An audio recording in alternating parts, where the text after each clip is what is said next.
Black screen. In white letters appears, The Offer. Interior, Frasier's penthouse. Night.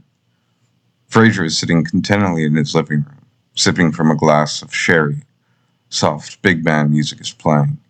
The skyline of Chicago can be seen through the windows. The phone rings and Frasier crosses the room and picks it up. Yes, hello? Oh, hi, baby. An autobiography, you say? You know, I must confess I'd never considered that before. And they've already made an offer?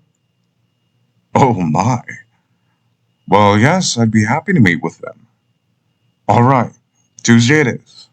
Hey, thanks, baby. Frasier hangs up the phone, looking rather pleased with himself. Well, how about that? Interior, coffee house, day. Frasier and Niles are in line at a coffee shop.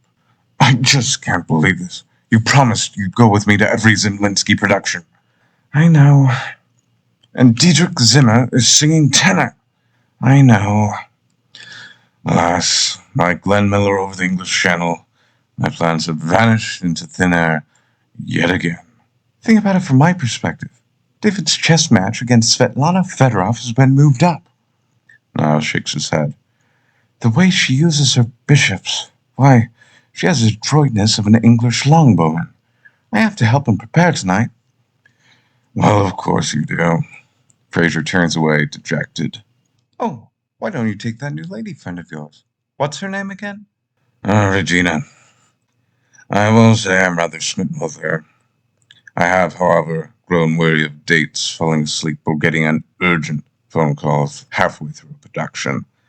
Well, fortunately for you, Eine Florentine tragedy has only one act. Frasier grunts as he and Niles make their way to the counter to place their order with the barista.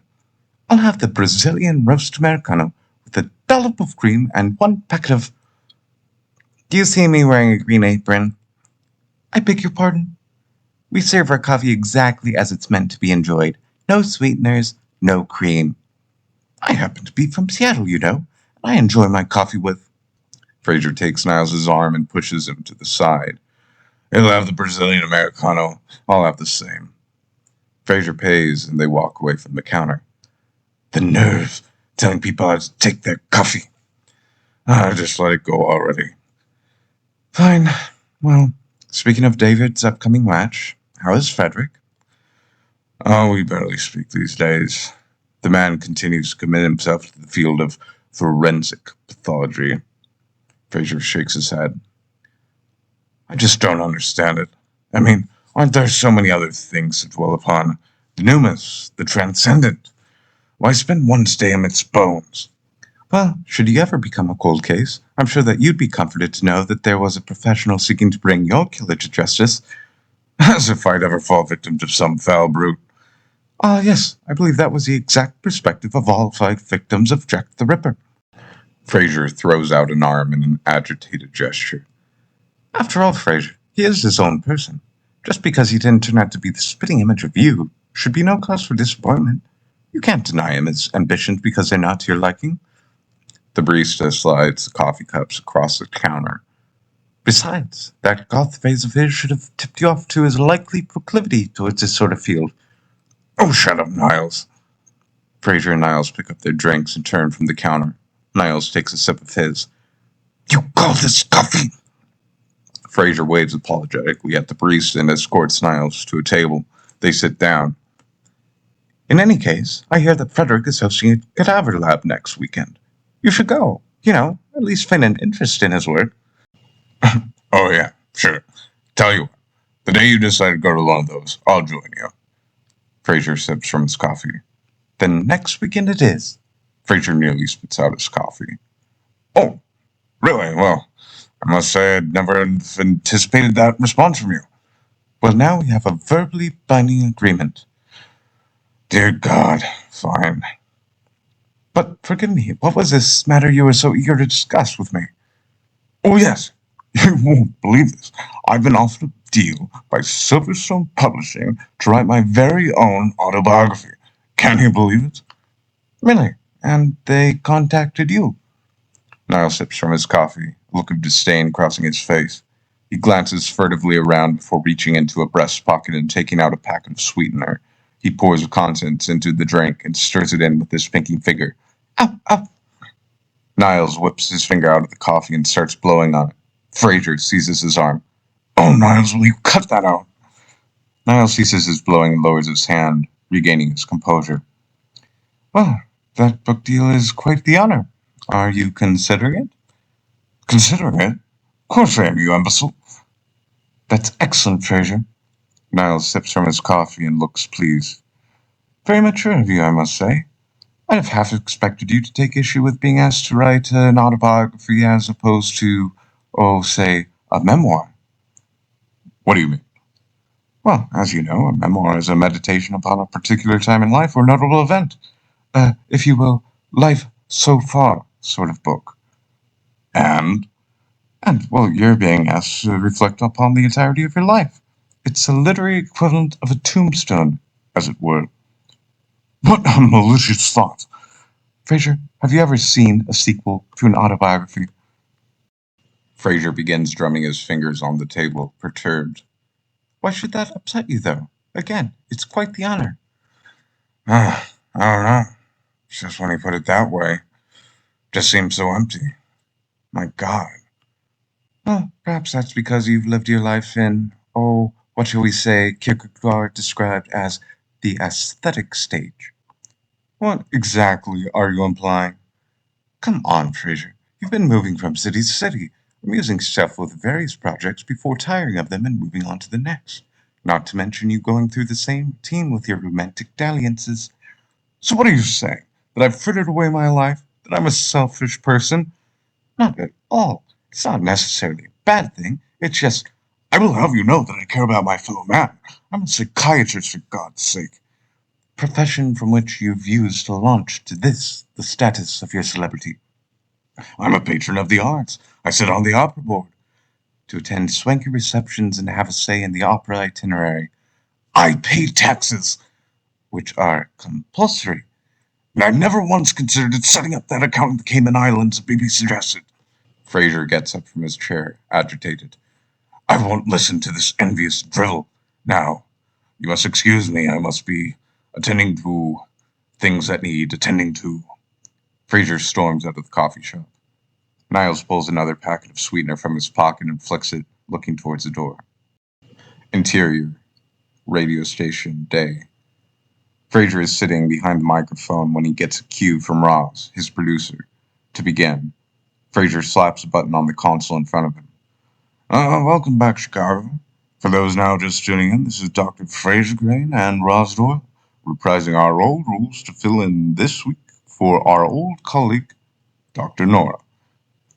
Roz rolls her eyes dramatically. So, Roz, who do we have?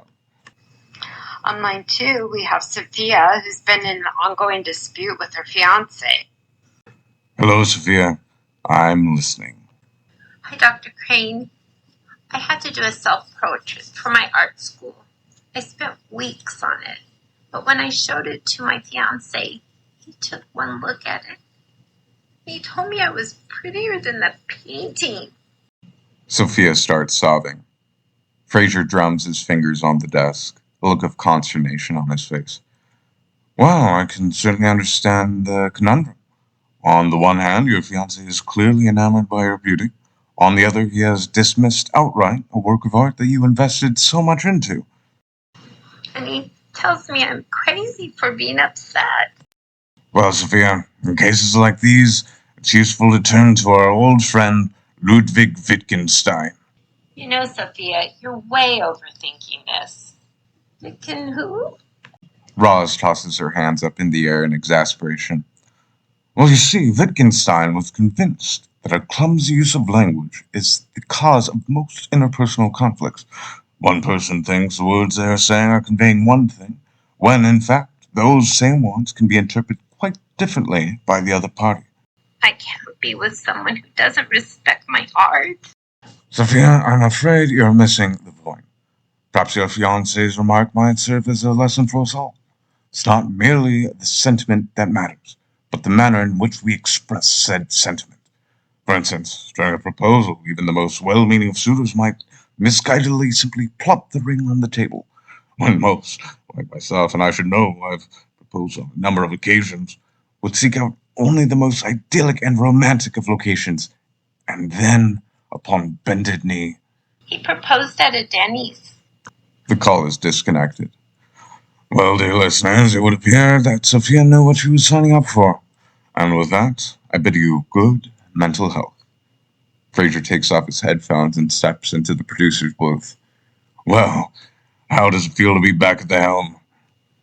I forgot how needy these callers are with all their trivial problems. How on earth did we do this for 11 years?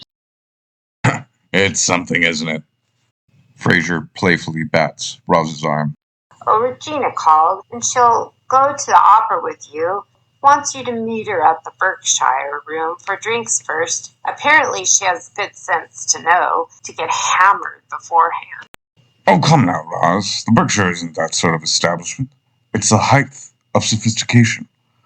So what are your plans for this evening?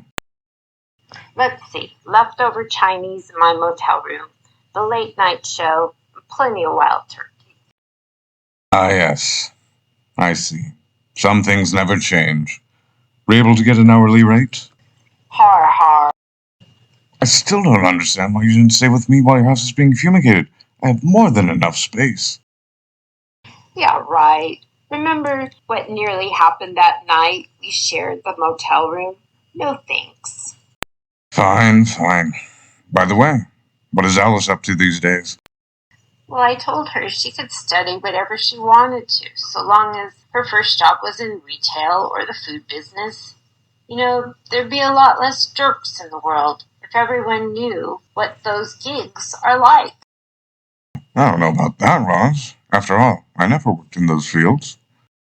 Case in point, so she started working in the kitchen and ended up loving it. In fact, she just became a sous chef at La Blanc. La Blanc? That's one of my favorite restaurants. Their moiblet, plateau de fromage, pâtisserie. Before you go on listing the entire menu, you better get going. Regina wants you there before 6 o'clock. Oh, dear God!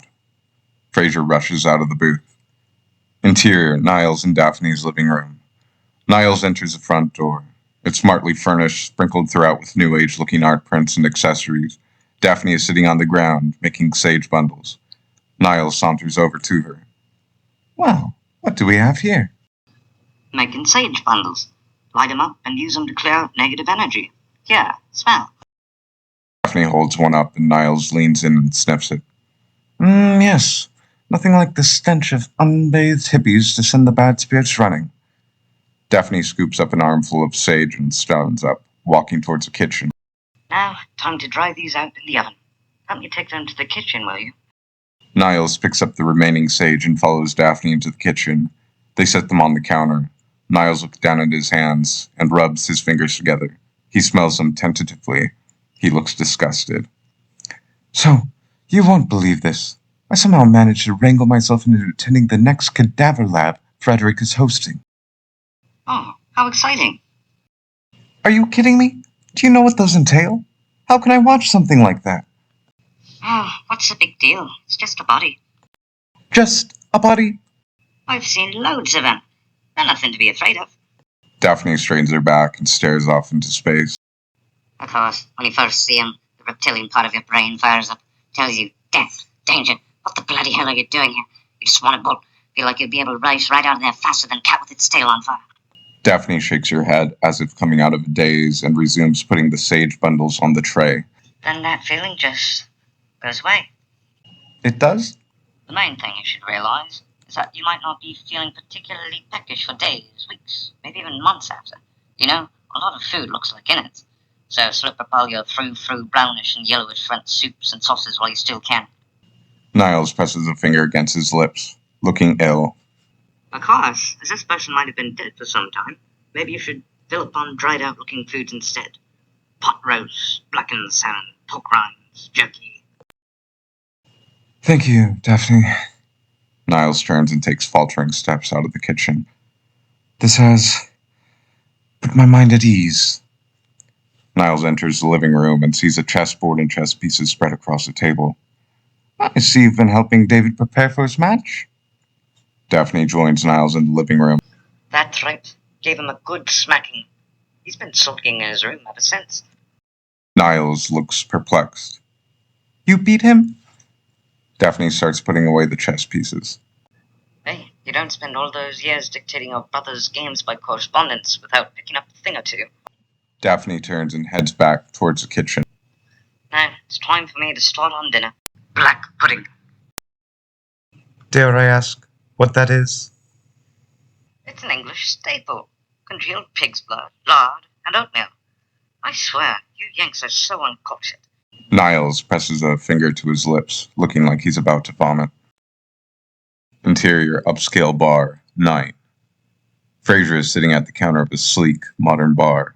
Regina next to him is dressed in an elegant gown. A wine bottle and 2 glasses are in front of them. I'm glad you called. I'm looking forward to this evening.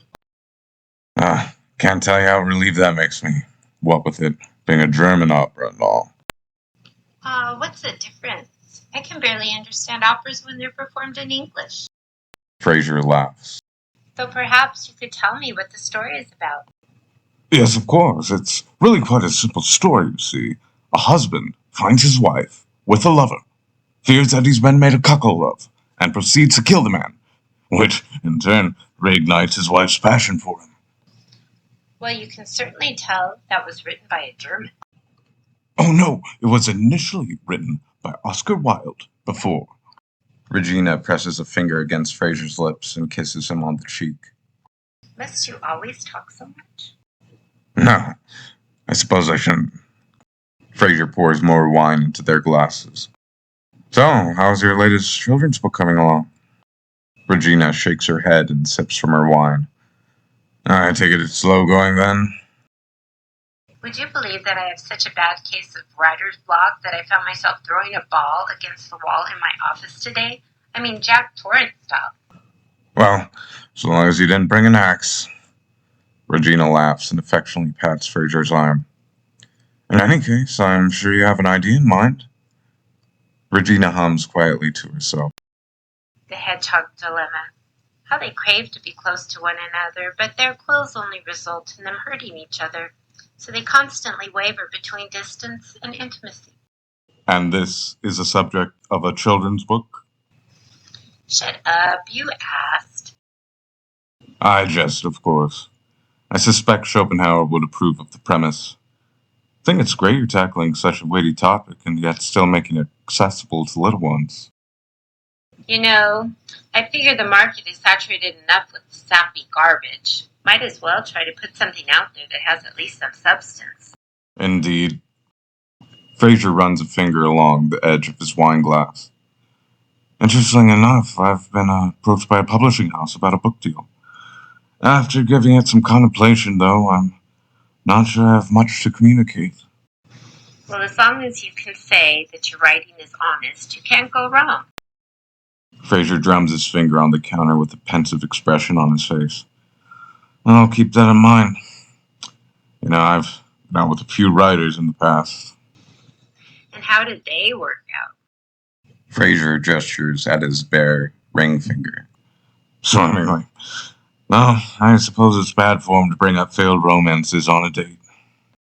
Regina gazes around the bar and looks back at Frasier. Well, so long as they're not here, I don't see the problem. Interior, car, 9.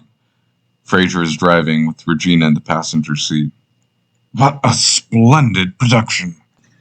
I really did enjoy it, at least the bits that I saw. Frasier chuckles. I'm sorry again for falling asleep. Don't be silly. You're spoiled for having even come at all. Well, I was hoping you'd be able to make me do that at some point. I'll see what I can do. Interior, Frasier's bedroom, 9. Regina's asleep in Frasier's arms. He looks down at her and delicately kisses her on the forehead. He gets out of bed and slips on a robe. A black screen. In white letters appears, "The Badge." Interior, Frasier's living room, 9.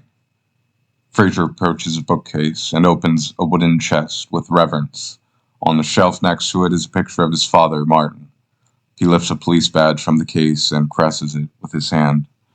I miss you, Dad. God, that's putting it mildly. Could really use some of your advice. Just like I always thought out when we were living together. Frasier looks across the empty room. You know, I'd pop you open a Valentine. You'd hear me out and then set me straight. God, you always hit the nail on the head, didn't you?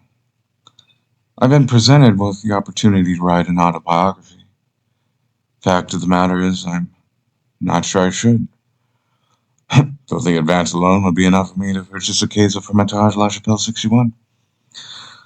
Still, I can't shake the sense that, in my stage in life, most people can look back with fondness upon their experiences. My God, Dad, what do I have to look back on? Failed marriages? Son who barely speaks to me? Successful career, yes, but what does that amount to in the long run? Frasier pats the badge affectionately and places it back in its case. In any case, thanks for listening. Frasier crosses the room and pours himself a sherry and sips it, gazing towards the skyline. He looks to the aquarium next to him and its sole occupant, a masked angelfish. And what do you suggest I do, Phineas? After some moments of contemplation, Frasier sighs and turns to place a call on the phone. Hi, baby. I've given it some thought, and I think I'll have to decline the deal. Perhaps one day the time will come for me to reflect on the past, but for now, I intend to focus on the future and seeing to it that it's one worth writing about. Frasier lowers the phone to dial another number. Hi, Frederick. Interior, Frederick's apartment, night. Frederick is dealing a deck of cards, the phone in the nook of his neck. Cigar smoke can be seen filling the room. It's Freddie, Dad. Intercut phone conversation. Oh, yes, of course, Freddie. Just calling to say that your uncle and I will be attending the lab you're hosting next week. Sounds like it should be quite the event. Freddie puts down the cards and takes a puff from his cigar. Really? Think you got the stomach for that? Oh, don't you worry about me. Back during my days in med school, I saw my fair share of, believe you me. Your uncle, on the other hand, I'll make sure he gets a puke bag. Wise decision. I'm looking forward to... Yeah, look, I have the guys over for poker and I'm on a roll. Gotta go. Well, you make sure to empty their pockets then. Good night, son. Frasier has his hopeful smile on his face as he sets down the phone. Interior, Opera House, night. Voiceover of tossed salads and scrambled eggs. Frasier is sobbing and gesturing dramatically towards the stage. Regina is passed out, her head leaning on Frasier's shoulder.